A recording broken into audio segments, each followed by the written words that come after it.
जिल्हा परिषद पंचायत समितीची निवडणूक येत्या 5 तारखेला पार पडते आहे।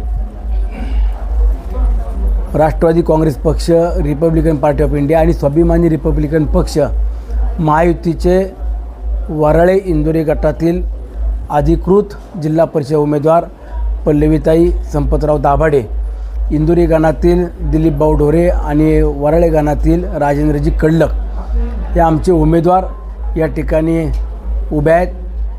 मागील 5-6 वर्षापासून मावळ तालुक्यात जो काही विकास कामांच्या माध्यमातून प्रत्येक गावात वाड्यापाड्यापर्यंत एक चांगल्या पद्धतीचा निधी राज्याचे उपमुख्यमंत्री अजितदादांच्या मार्गदर्शनाखाली आणता आला, त्यातून या तालुक्याचा सर्वांगीण विकास डोळ्यासमोर ठेवून प्रत्येक समाजाला, प्रत्येक घटकाला बरोबर घेऊन जाण्याचं देखील आम्ही सर्वांनी काम केलं आहे। आणि या इंदोरी वराळे गटातील निवडणुकीला सामोरे जात असताना पल्लवीताई या देखील माळवाडी ग्रामपंचायत सरपंच म्हणून एक चांगलं काम त्यांनी त्यांच्या कार्यकाळामध्ये केलेलं आपण सर्वांनी पाहिलं।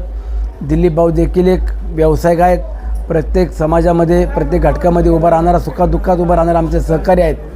कृषी उत्पन्न बाजार समितीचे ते संचालक देखील आहेत। आणि त्याचप्रमाणे राजेंद्रजी कडलक हे देखील एक व्यावसायिक आहे, शेतकरी आहेत आणि होतकरू युवक आहेत। असे चांगल्या पद्धतीचे तीनही उमेदवार या गटामध्ये आम्ही उभे केले आहेत। वराळे इंदोरी गटातील हे तीनही उमेदवारांना राष्ट्रवादी काँग्रेस पक्ष हा खंबीरपणाने साथ देत असताना इथल्या मायबाप जनतेने देखील त्यांना आशीर्वाद द्यावेत।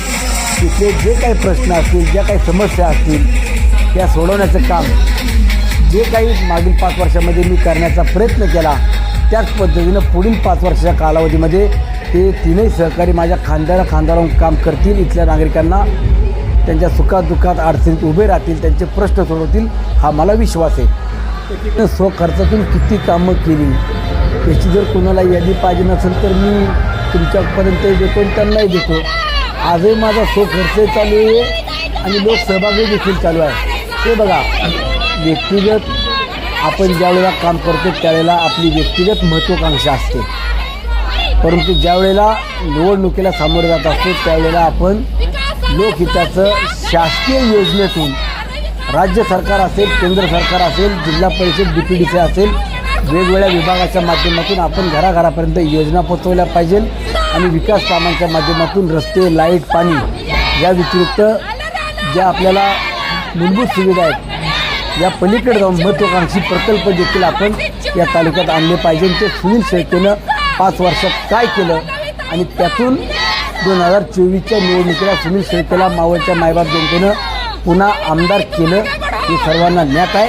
आणि आजही वर्षभरामध्ये भारतीय जनता पक्षाचे जे आपण नाव सांगता त्यांना समोरून बोलावं की तुम्ही वर्षभरामध्ये राज्यात, केंद्रात सत्ता असताना किती कोटी रुपयाचा निधी आणला, कुठल्या गावामध्ये किती विकास कामं केली याचा जरा एक लेखाजोखा जनतेसमोर मांडा। मी देखील मांडतो, तर जर कुठल्या गावात मी कामांना कमी पडत असेल, विकास कामांना निधी देत नसेल, सर्व समाजाला बरोबर घेऊन तिच्या समस्या सोडवत नसेल तर मला मतदान करू नका।